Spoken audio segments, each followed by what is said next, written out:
அதிபர்னு சொல்லிக்கிறது. இந்த ஒரு படத்துல சந்தானம் நான் டாக்டர் ஆயிட்டேன், நான் டாக்டர் ஆயிட்டேன், நான் டாக்டர் ஆயிட்டேன்னு அலைஞ்சிட்டு இருப்பான். கமெண்ட். ஏன் இப்படி ஆயிட்டாரு? அதான் எங்களுக்கும் புரியல. நான் யாருன்னு கேட்டுட்டு இருந்த யாரோ இவன் உள் மனசுக்குள்ள புகுந்து டாக்டர் நம்ப வச்சிருக்காங்க. இதுல வேடிக்கை என்னன்னா, இந்த ஹாஸ்பிட்டல்லயே இவனுக்கு ஒரு பேஷண்ட்டும் இருக்கான். அதுல ஒருத்தன் சொல்லுவான், அது மெண்டலுங்க. அதுல என்னன்னா டாக்டர் ஆனது இல்லாம அவனுக்கு ஒரு பேஷண்ட் வேற அங்க இருக்கான் அந்த ஹாஸ்பிட்டலே அப்படின்னு ஒரு இது சொல்லுவான், ஜோக்கு சொல்லுவான். அது மாதிரி இவர் வந்து தன்னைத்தானே அதிபர். தன்னைத்தானே அதிபர். மதுரையில பேசும்போது நம்முடைய மாண்புமிகு முதல்வர் ஐயா அவர்கள், இந்த மீனவர்கள் இதற்காக நீங்கள் மோடிஜி நீங்கள் கச்சத்தீவை மீட்டு கொடுத்துருந்தா அது போதும். இப்ப மீன்வளத்துறை அமைச்சர்கிட்ட, சார் இந்த கச்சத்தீவை மீட்கிறது அதிகாரி 3 தடவை no comments, no comments, no comments. அமைச்சர் அது இப்ப நம்ம பேச தேவையில்லை, நோ கமெண்ட்ஸ். ஏண்டா நோ கமெண்ட்ஸ்ன்னு சொல்றதுக்காடா இவ்வளவு பேர் கிளம்பி வந்தீங்க? நீ சொல்றிய அதை கிழிச்சியா, இதை கிழிச்சியா, அதை தச்சியா, இதை ஓட்டினியான்னு கேக்குறிய. நீ ஒரு வார்த்தை சொன்ன ஞாபகம் இருக்கா? கச்சத்தீவை மீட்க 50,000 பேரோட போயிட்டு நான் கச்சத்தீவை வந்து மீட்டு கொண்டு வந்துடுவேன்னு சொன்னில்ல. உன்னை ஃபர்ஸ்ட் யார் சுடுவா தெரியுமா? நீ இந்திய கடற்படை அப்படி தொடும் போதே இந்திய ராணுவம் உன்னை சுடும் ஃபர்ஸ்ட். அதுக்கப்புறம் தான்டா இலங்கைக்காரன் வந்து உன்னை சுடுவான். நீ இந்திய கடற்படையை யூஸ் பண்ணும் போதே நீ இந்தியாங்கிற ஒரு நாட்டுக்குள்ள அந்த இறையாண்மைக்குள்ள வாழ்ந்துகிட்டு இருக்க. அதை ஃபர்ஸ்ட் தெரிஞ்சுக்க.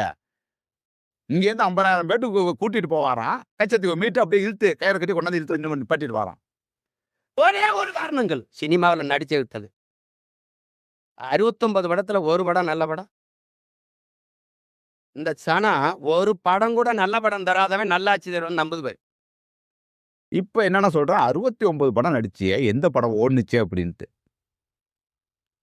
அவரால வந்து எந்த ப்ரொடியூசர் வந்து நஷ்டம் அடைஞ்சிருக்காங்கன்னு எந்த ப்ரொடியூசர் வேணும்னு சொல்லு. 1 ஒரு ஜென்டில்மேன் அவர என்னன்னா, இன்னைக்கு இந்தியாவிலேயே the top most second tax holder. அதை தெரிஞ்சுக்க. ஷாருக் கானுக்கு அப்புறம் அவர் தான் கட்டிக்கிட்டு இருக்காரு. இதை எதை கழட்டிட்டு அடிக்கிறதுன்னு தெரியல. தயவு செய்து பொது மேடையில மைக்கு கொடுத்துட்டாங்க அப்படின்ட்டு சந்தானம் கத்திட்டு கிடக்க முடியாது. நான் டாக்டர் ஆயிட்டேன் அப்படின்னு கத்திட்டு கிடக்காது. உன்னோட மதிப்பு நீ இழந்துட்ட. ஏன் அப்படின்னு நான் சொல்றேன் அப்படின்னா, 15 வருஷம் கட்சி நடத்தியிருக்க. உன் இதுல வந்து ஒரு 15 to 20 வயசுல உன்னோட பேச்சை நம்பி பின்னாடி வந்தவனுக்கு நீ வந்து 35 வயசு to 40 வயசுட்டு வந்துட்டான். ஆனா இன்னும் நீ பேசிக்கிட்டே தான் இருக்க. அவனெல்லாம் திசை திருப்பி இருக்க. அவனெல்லாம் வந்து நீ உன் இஷ்டத்துக்கு எதை வேணாலும் பேசலாம் அப்படிங்கிறதுக்கு பேசியிருக்க. உனக்கு வந்து கண்டிப்பா ஏதாவது சொல்றேன், சீமான் இதை நீ நிப்பாட்டிக்க, அவ்வளவுதான் சொல்ல முடியும். ஏன் சொல்றேன் அப்படின்னா, நீ இந்த சமுதாயத்தோட ஒரு புல்லுருவி. இவ்வளவு இளைஞர்கள் வந்து நீ திசை திருப்பி இருக்க.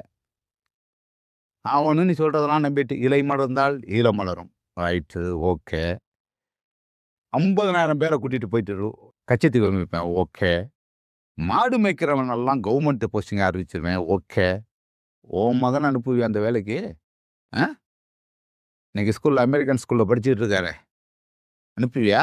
மாடு மேய்க்கிறது வந்து அரசு ஊத்தியம்பா போகுன்னு சொல்லுவியா? அதுக்கப்புறம் பார்த்தீங்கன்னா ஸ்டெர்லைட் பிரச்சனையில் அமைதியாக தான் போராடிட்டு இருந்தாங்க. அவங்க எந்த விதமான பிரச்சனையும் பண்ணாமல் அவங்க பாட்டுக்கு போராடினாங்க. அவங்க உரிமையை கேட்கறது, அவங்க நில உரிமை, அவங்க மண் உரிமை. காற்று மாசுபடுது, தண்ணியோட நிலத்தடி நீர் வந்து பாதிக்கப்பட்டிருக்குன்னு அவன் போராடுனா, அவன் வச்சு சுட்ட கன் இருக்கு பத்தியா, சாதாரணமாக யூஸ் பண்ணுற இது கிடையாது.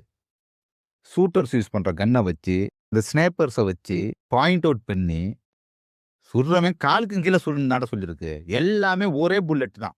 13 பேரை கொன்னுட்டு இந்த மயிரான் சீமான் சொல்றானே, என்ன பண்ணான்? அந்த 13 பேர் செத்ததுக்கு என்ன பண்ணானாமா? கேட்டா மண்ணை மீட்பேன், மயிரை மீட்பேன். பேச்சுக்கு மட்டும்தான் நல்லா இருக்கு நீ பேசுறது. தலைவர் அதே மாதிரி வந்ததுக்கு எல்லாமே தெரியும். இவங்களுக்கு அங்கே என்ன நடந்துச்சு, எந்த இடத்துல என்ன நடக்கும், அந்த இடத்த கொடுக்கும் போதே அவங்களுக்கு காவல்துறைக்கு தெரியும், அங்கே உள்ள ஆட்சியாளருக்கு தெரியும், எல்லாருக்கும் தெரியும். இவ்வளோ ஒரு இதில் வந்து அவர் வந்து ஒரு மாஸ் ஹீரோ வரும்போது இவ்வளோ கூட்டம் கூடும். எல்லாம் உங்க அரசியல் விளையாட்டுக்கு அப்பாவி மக்களை என்னமோ கோயிலில் ஆட்டத்துக்கு காவு கொடுக்குற மாதிரி கொடுத்துக்கிட்டு, கேட்டால் சட்டசபையில் விவாதம், அதில் ஒருத்தன் வந்து அழுகிறான். இந்த டுபாக்கூர் சீமா, எங்கேடா நீ எல்லாம் இருந்த? எப்படி அந்த ஹாஸ்பிட்டலுக்கு வந்த? எங்கேருந்து நீ வந்த? ஆல்ரெடி உனக்கு இது குடுத்துட்டாங்களா? அசைன்மென்ட் குடுத்துட்டாங்களா? இது மாரி நடக்க போகுது. நீ அங்க போய் உட்காந்துக்க. நீ போய் அங்க இது பண்ணு. வந்தோனே அப்படியே ரொம்ப பம்மிட்டு இல்ல இதெல்லாம் வந்து இது இதாகக்கூடாது. இது அரசியலாக்கக்கூடாதுன்னு இன்னும் எல்லாமே நெனச்சாய்ங்க. பெருந்தன்மையா பேசுறாரே அப்படின்னு. அடுத்த நாளே உன் புத்தி என்னன்னு தெரிஞ்சு போயிருச்சு. அத எப்படி சொல்ற? சாவணும், பணம் வரணும், அவன் கூட்டத்துக்கு போங்கடா. சீமான் மறுபடியும் சொல்றேன். இதுக்கு முன்னாடி அவன் இவன் பேசிட்டு இருந்தது வேற.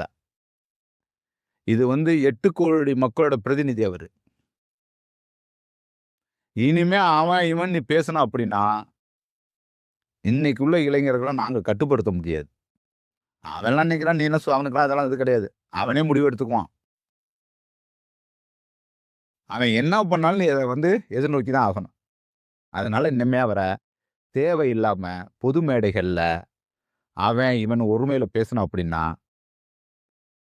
அவதூறா நீ வந்து தேவையில்லாம இழுத்துக்கிட்டு பேச நல்லா தான் இருக்கு.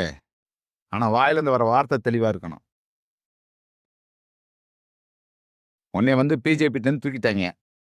இனிமே இது இந்த பருப்பு இங்க வேகாது அப்படின்ட்டு. வேணாம் சீமான். இதோட நிப்பாட்டிக்கங்க. அவ்வளோதான் சொல்ல முடியும். மரியாதையா சொல்லிட்டேன். வேணாம் சீமான். இதோட நீ நிப்பாட்டிக்க.